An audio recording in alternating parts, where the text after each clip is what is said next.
বউয়ের বাপের বাড়ি থেকে যে খাট পালং দেয়া হবে, যে সোফা দেয়া হবে, ওই খাটে বউয়ের সাথে শোবেন, ওই সোফা বউয়ের সাথে বসবেন, লজ্জা শরমের মাথা খাইছেন?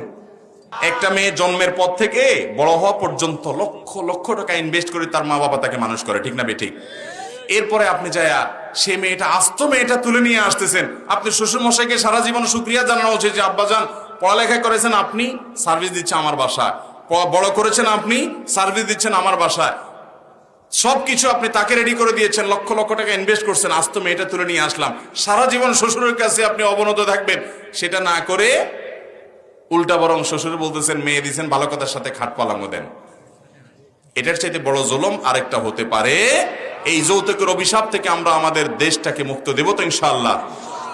ভাইরা আমার, তরুণরা যারা আছেন এখনো বিয়ে শাদী করেন নাই, প্রতিজ্ঞা করেন শ্বশুর বাড়ি থেকে একটা সুই সুতাও নেব।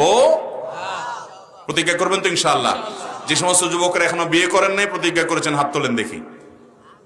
আল্লাহ রাব্বুল আলামিন যুবকদেরকে যৌতুক মুক্ত বিয়ে করার তৌফিক দান।